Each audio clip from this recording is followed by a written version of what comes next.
Hey everyone! Today we're going to talk about something that can make or break the success of a project manager. You have got to be able to execute effective meetings. And it's not just the time that you are spending in a meeting room or on Zoom. It goes all the way to the beginning, from justifying the meeting through follow-up. We're going to look at 4 different phases of ensuring meetings are effective. I'm going to provide you with tips for each of them, so make sure that you stick around to the end because this can absolutely help you be more successful as a project manager.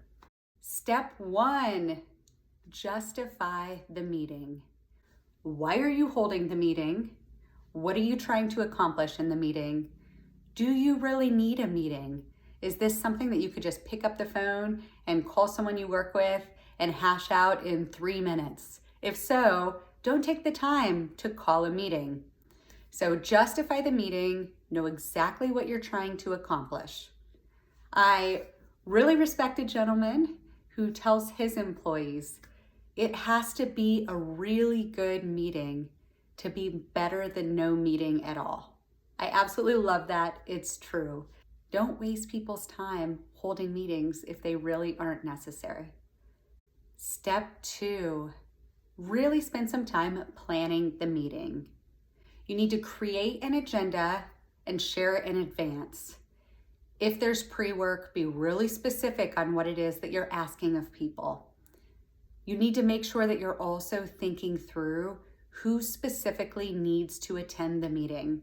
Are there people that are required? And are there people that are optional? Ensure that you're using the calendar invite appropriately.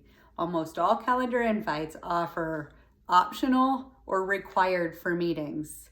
You don't want to invite everyone just to have them in the room. If they don't have a role, you could always communicate the outcome of the meeting to them afterwards. Confirm logistics. Make sure that you're really clear. Are we meeting in person? Are we meeting on Zoom? Does someone need to get to a building early to go through security?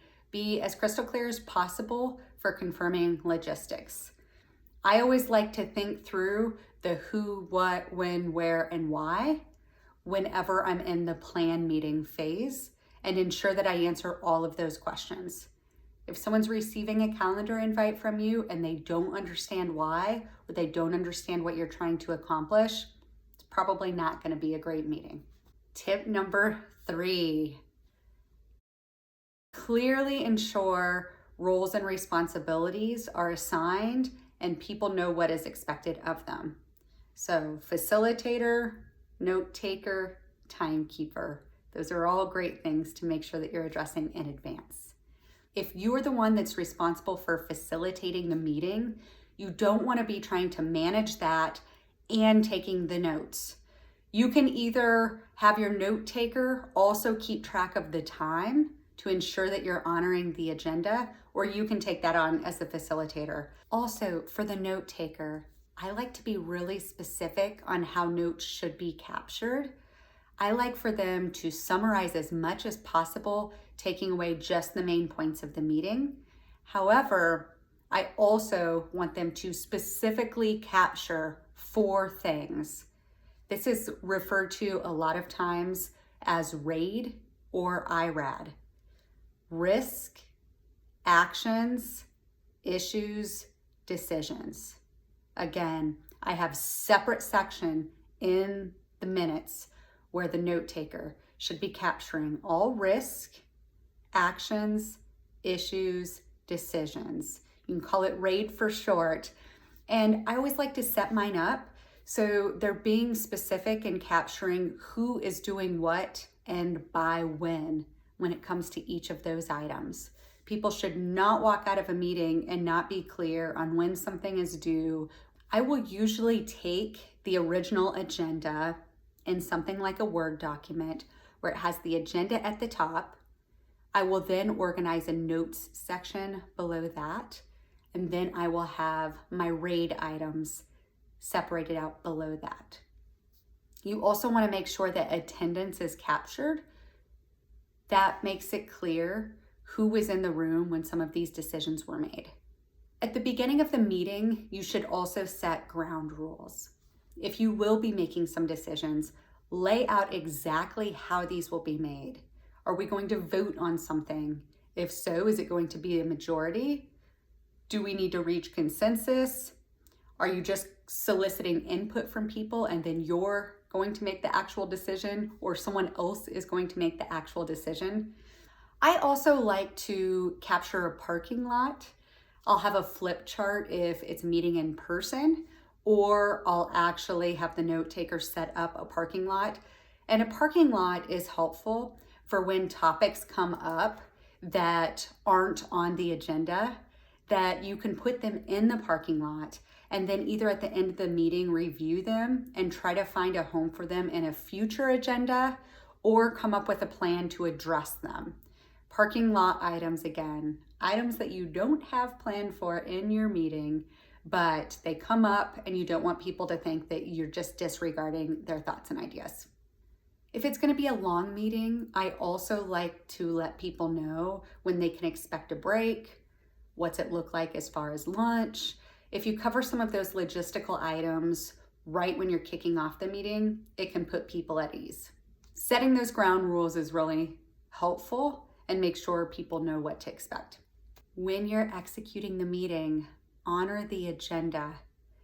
Oftentimes an agenda will have a lot of different people presenting a lot of different topics or different things. And these people have prepared to come to this meeting and provide updates or whatever it is that they're asking of the attendees. You don't want to just let one topic run long and disregard everything else that's on the agenda. Again, back to that parking lot.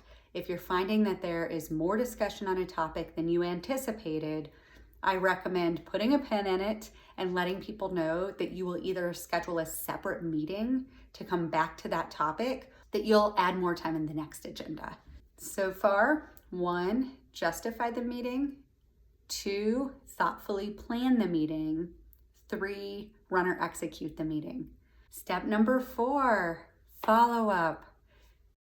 If you walk out of a meeting that was really successful, you did exactly what you were trying to do, you feel good about it, and then you drop the ball on follow-up, it's not going to be an effective meeting.